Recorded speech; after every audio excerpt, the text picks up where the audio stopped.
welcome everyone to our June safety webinar.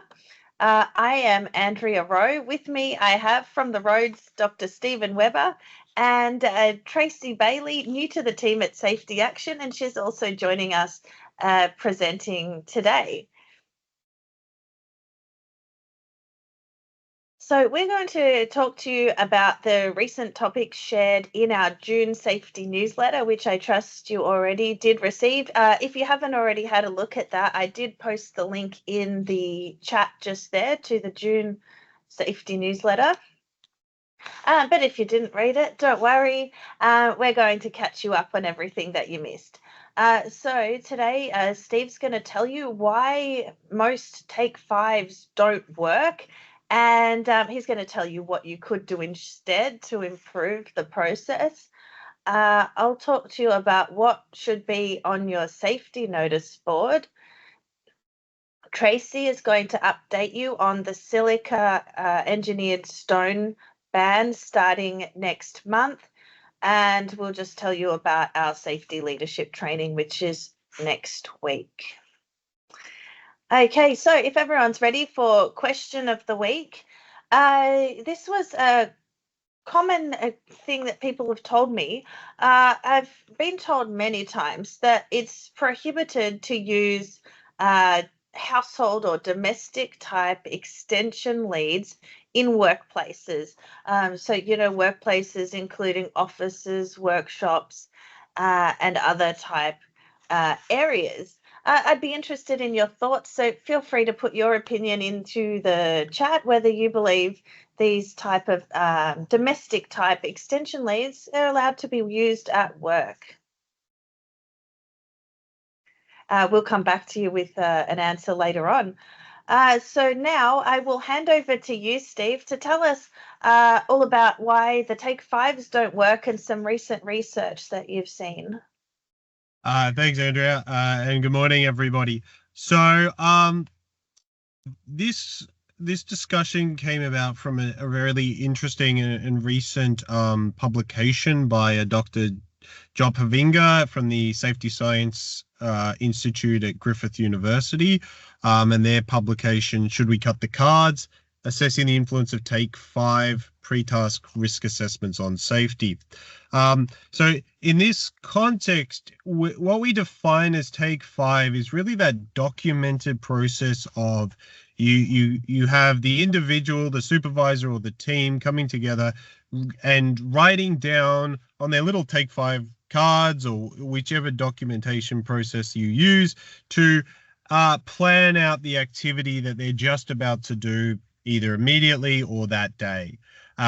They should be assessing what are the critical steps, what are the critical hazards, and how should they actually respond to that. So we commonly believe that by doing this, we encourage the workers to look for hazards, think about their activity, identify and additional elements or risks that might come with that activity, and then potentially make changes in relation to that new state of knowledge. But well, that all sounds great, Steve. It does. A great thing to do. And theoretically, it does really sound good, but often we don't actually stop to think whether or not it actually delivers any benefit. So, Andrew, if you could move to the next slide.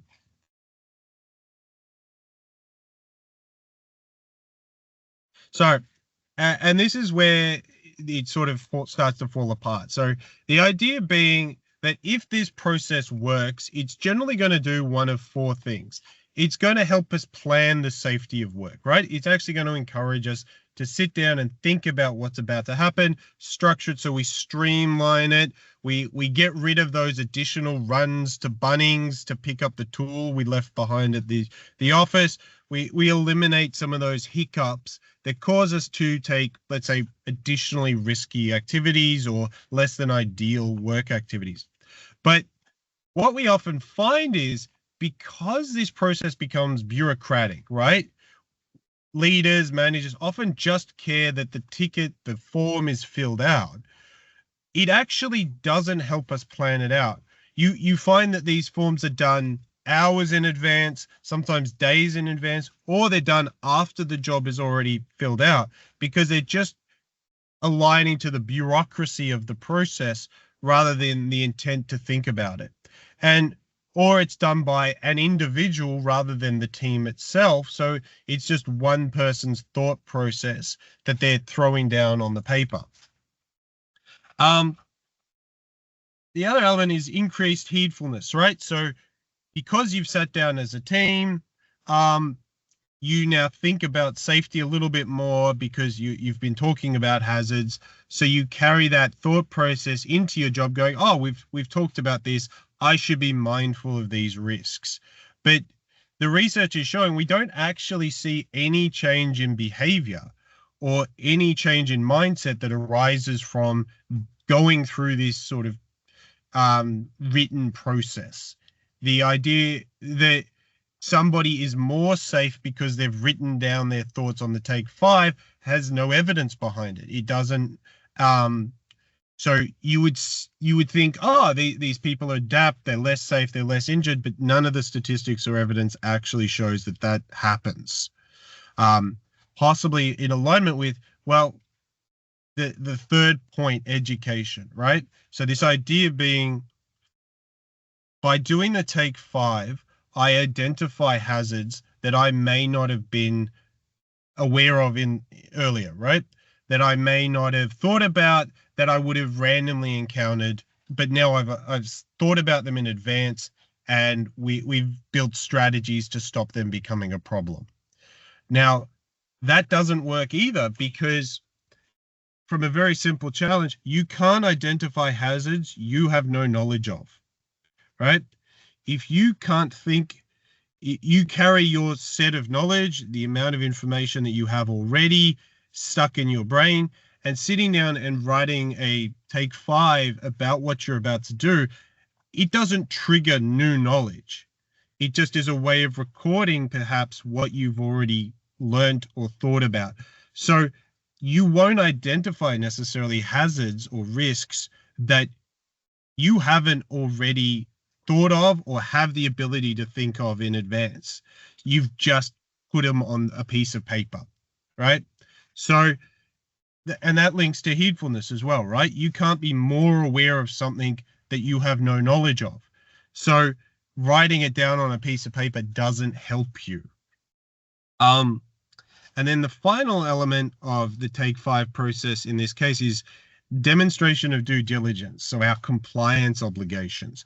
And this is about the only point where there is actually some evidence that, yeah, this does demonstrate some value.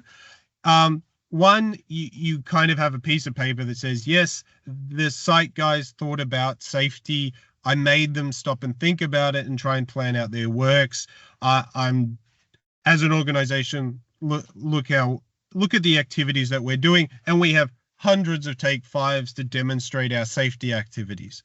That's one aspect, except that no court, no prosecution has ever gone down and asked, show me your take 5s. Show me that activity. It's not something that the courts have historically put value on. But what it does do is it's sort of a cultural signaling. It is that I am taking time as a worker to do a safety activity. Look at me, look at how I am now demonstrating my commitment to the safety process or systems within our organization. And that does tend to have this trickle effect of people perceiving everyone doing things for safety. So it does subtly influence people to do activities for safety. Now, whether or not those activities are beneficial and actually deliver benefit to health and safety on the ground, that's a question for another day. It depends what they actually do, but it does influence in that regard. So from that sort of analysis, it's kind of clear that, well, is the written version of take 5s actually worth our time? The answer is probably no. There's no evidence to suggest that it is worth the time and the stress of bureaucracy that applies to this process as it currently operates within most of our organizations. Wow, Steve. And, I told you when you first shared this research that you found that, I was certainly very surprised by this because we all just naturally thought that take five, that sounds like a great thing to do. Um, but I do share, one workplace I've been at, a construction site. Every day they had what they called take five. And every worker had to put their take five, so their hazard ID, they had to write something on a bit of paper, and that bit of paper got put in a box. And at the end of the week, the site safety manager would count how many bits of paper in the box. And that was essentially the KPI, was looking at how many of these bits of paper did we have at the end of the week. And so not really any analysis of what was on them, but just the number of pieces of paper. And the more bits of paper was considered a better result for the site. Yeah, and if you have this process, a great thing would be is Monday morning or Friday afternoon, go into your team lunch rooms or anything and see how many supervisors are filling out the take fives in the tea rooms to meet this compliance obligation, right? Um, and that's often what we see, right? They sit down and go, well, I need to take five for the rest of the week. I kind of know what we're about to do, so I'm going to write the take five so I don't take up the guy's time and we can hit the ground running. Or, oh, I have to hand in my take fives for the work we've just done all week. I got to fill them out. So you can see even analogous there is just, well, we only care about the paper and the paper doesn't give us any value, right? So Yeah. And now, disconnected. Steve, I know you're aware, at our office we have, and this is one of my clients, these little books, often called like JSA or Take Five books. These little prompt checklists, and I know these ones are given to apprentices. I know you're going to talk about other alternatives and things to improve the process of Take Five. I just wondered whether you'd share what you thought of using, like a prompt checklist to assist a Take Five. So prompt checklists are definitely more beneficial. Um, the problem is the take five is generally just a blank or lined document which says steps, hazards, and controls, right? So you're completely relying on the knowledge of whoever's filling it out to be effective in documenting those particular elements. So if you at least had a checklist that said, think about these things, you're now potentially encouraging critical conversations or critical thoughts that the individual might not have had prior, right? So it might challenge saying, have you thought about the dangerous goods that you have on site?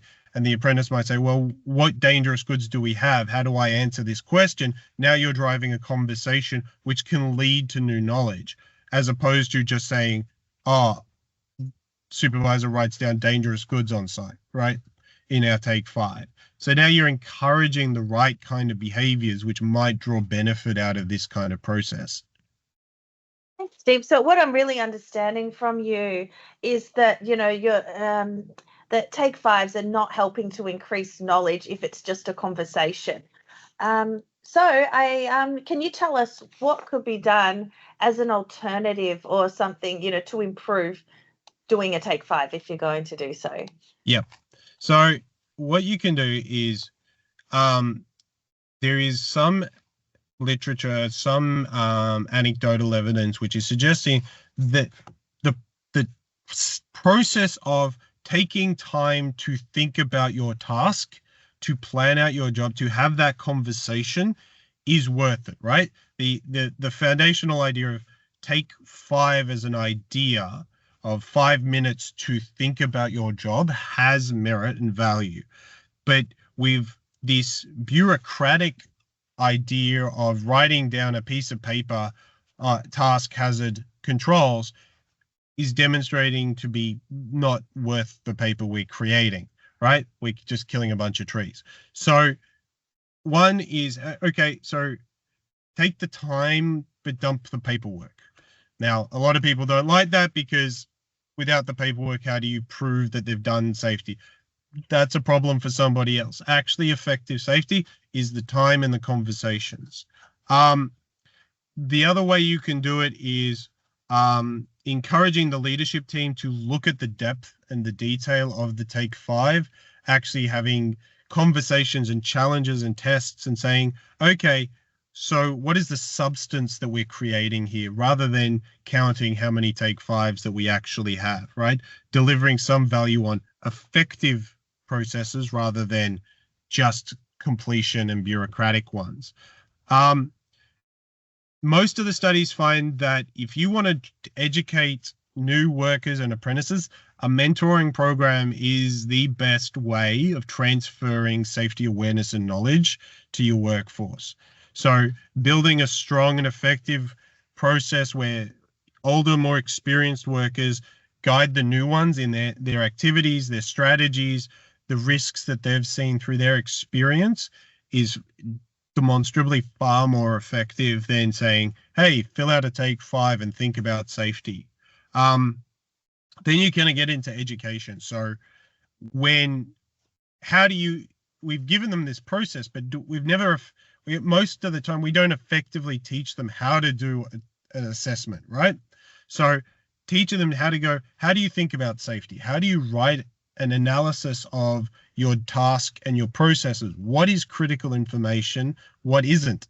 How do you think about what you're about to do so that we can actually put in effective controls? So, and that's the other aspect, right? Half the time, Take Fives don't trigger actual change. They don't trigger a change in the process. They don't trigger you to plan out or get better equipment. It just writes what you're going to do. So making sure people understand, no, this is a process that should potentially trigger change and adjustments, whatever it needs to actually make your job better and safer. 5S or other housekeeping programs, actually, it's amazing how much a structured system like that influences and impacts health and safety. So think about adding that into your process, because it's about planning and standardization and activities. So all the things that Take Five should do is inbuilt into that structured process of saying, well, to do the job, we need all of this to be in place. So let's make sure it's all in place already as just part of every day that we do it. And so that tends to allow for a more effective on the ground planning and action process. Thanks for that, Steve. And I think that's really helpful for everyone that firstly is surprised to hear that Take Fives might not be as effective as we thought they were. But looking at, how can we actually make use of that 5 minutes or 10 minutes or whatever is being used and have it effectively help workers to actually be more aware of the hazards and be safer. Yeah. So, the paper is a really interesting read. I encourage everyone to look it up as well. As just, think of and encourage you to think about the processes and the bureaucracy of the things we do for safety, not just your Take Five, and whether or not they're actually delivering you safety benefits. Absolutely, Steve. And I know you did, talk in detail on this topic in the newsletter. I've put a link to the newsletter in the chat here. Yeah. Thank you for that. Now, talk to you about safety notice boards. We probably see less safety notice boards in the workplace now, with a lot of information being shared digitally and less people present at the physical workplace. But we do get asked, if I set up a safety notice board, what should be on there? Now, firstly, there's a couple of items of information that is mandatory to be displayed in the workplace. So firstly, depending on your state, you may have to display the work injury and return to work information. So for example, in Victoria, that if you are injured at work, poster must be displayed. Notices issued by the safety authority need to be displayed in the workplace. And these things not necessarily on the safety notice board, but having a dedicated place for them is a good way to make sure that everyone knows where they would find this information. If your site has manifest amounts of dangerous goods, the WorkSafe Victoria notification of dangerous goods is required to be displayed if you're in Victoria. And if your workplace is doing construction work under a permit, the building permit will usually specify that the permit or the permit details must be displayed in a publicly accessible location. So those are some of the mandatory things. But a safety notice board, having one set up, is a great place to display other important information for workers and make it really easily accessible for them. In particular, if this notice board is in a place where people visit regularly, like a lunchroom or a place in the work area that they walk past regularly, they will just see this information and hence know where to find it if they want to see it. So it's good practice to display these other things, including the company safety policy. Best practice to have this dated in the last 3 years and signed by the current CEO. The emergency plan, so at least the initial emergency response procedures for workers. So, those first fire orders, what do the workers do if there is a fire, including site contact details. Safety representatives, including the health and safety representatives elected by employees, and the contact details for the management representatives. Details for the first aid officers, and phone numbers. Your company hazard report procedure. I see some places still have the paper forms available at the safety notice board, and many businesses now have something more like a QR code or something else that a worker can use to report a hazard. Consultation procedures, including issue resolution procedure or flowchart. Information about the business's safety performance, and safety consultation details such as the safety meeting minutes. Any other thoughts, Steve, on what you thought should go onto that notice board? It's an interesting balance of what should go on and what just overloads the system and processes. I'm still in a thought bubble on what the value of the safety policy is. And I would touch base on that I would approach it in that, what does my employees need to access and what do they actually read? So if they actually read the minutes and the safety performance metrics from here, or gives them an opportunity to, that's great. But have that conversation and say, what format would you most likely read this in or access this? Because if it's not the place here, then is that critical information that could go somewhere else and give the space, the board, breathing room, so what is there is clearly coming through and readable and accessible so that they understand their critical information. And of course, leave room for those critical lunch menus and other things we like to find on the notice board. That should be a separate board. Try and secure your safety board. Though I've seen it spill out to fridges and cupboards all across the tea room as needed. So, yeah. Otherwise, it gets really big. Indeed. Thanks for that, Steve. Now, and I mentioned Tracy is new to our team, so welcome to Tracy, and well done on volunteering to present your first part of the join us for the first time presenting in the safety webinar. You've done some great research on the upcoming engineered stone ban and really summarized, what this really means for the different for businesses in different states of Australia. Can you tell us about that, Tracy? Yeah, thanks, Andrea. It was quite interesting actually, because different states are implementing different things in different timeframes.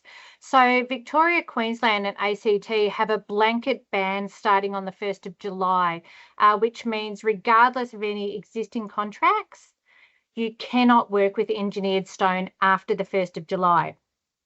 Whereas New South Wales, South Australia, Tasmania, Northern Territory and Western Australia have a transitional period, which means if there were any contracts entered into before the 31st of December 2023, you have until the 31st of December 2024 to complete those works.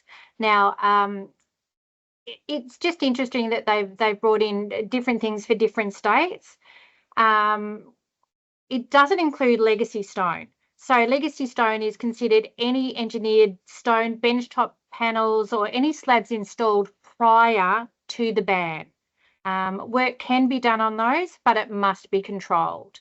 Yeah, it's just an interesting transition where the states have decided a couple of different things, but it is really important to remember that these bans will be enforced from the 1st of July.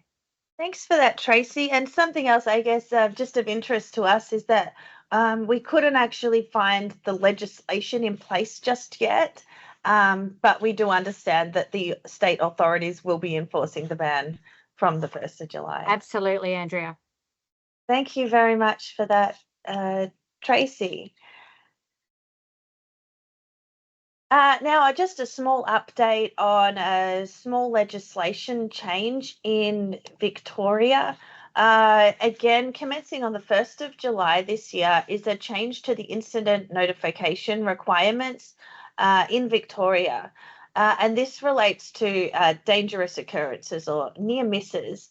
So in the past, or the current notification requirements, if there was a dangerous occurrence involving plant, this could be notifiable incident, but that only applied to plant that required a license to operate. So that was, for example, a dangerous occurrence involving a forklift or a crane or or a boom platform that required a license from the safety authority. This definition has just been changed from the 1st of July, which means any dangerous occurrence involving plant, and they does not now specify requiring a license. So that means dangerous occurrences involving plant has been expanded to include other items such as excavators, tractors, scissor lifts, bobcats, other items of equipment that don't require a license to operate. So if you have local procedures relating to incident notification, just make sure you are aware of those changes and update your local team and procedures. And remember, Andrea, that the definition of near miss got amended last year or the year before, I think, in Victoria to further expand what classifies as a near miss in terms of notification. So, yeah, it. And I think it's more around there doesn't necessarily have to be a person in the vicinity of the incident to be classified as like a near miss or a dangerous occurrence. More to the point that if there could have been someone in the area, it still is, even if there was not someone near at the time of the incident. So yeah, and so, you know, for those of you that operate across Australia, these changes of definitions are actually in the past, the definitions of notifiable incident were very similar across the states, and Victoria is just making these changes and drifting a little bit different. So make sure you're just aware of these slight changes if you operate, especially across various states. Okay, just a very last minute reminder. I think we've got a place or two available in the upcoming safety leadership training, which is happening next week. So if you're interested, let us know. And before we finish, we will talk about the question of the week. Now, I didn't see any responses in the chat about the domestic type power extension leads. It's what I can tell you is that it is a myth that they are prohibited. So I have been told that it's prohibited to use, these households quality electrical leads, but there is actually no legislated restriction. So what you'll see on the screen here, again, available from an office supplies store, the description of this particular lead tells us it offers protection against being run over by wheelbarrows and falling building materials. And it complies with work cover OHS, electrical safety requirements, AS, NZS standards for construction and demolition sites. It's important to note that any electrical equipment, lead, power board, it all must comply with the electrical safety standards. However, so what we're talking about is using the appropriate type of lead for your circumstances.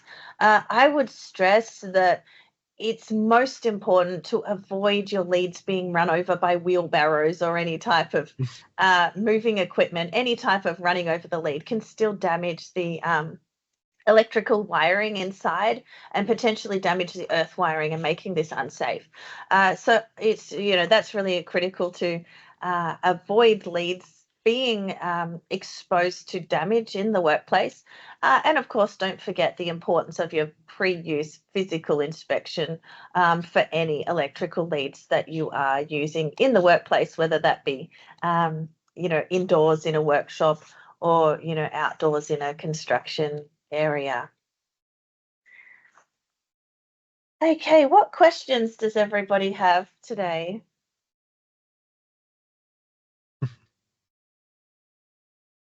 As always, feel free to send us through your questions. We will email this webinar out to you on probably Monday. And always you can send your inquiries or questions to inquiries@safetyaction.com.au. Thank you very much, Steve, for joining us from the road today.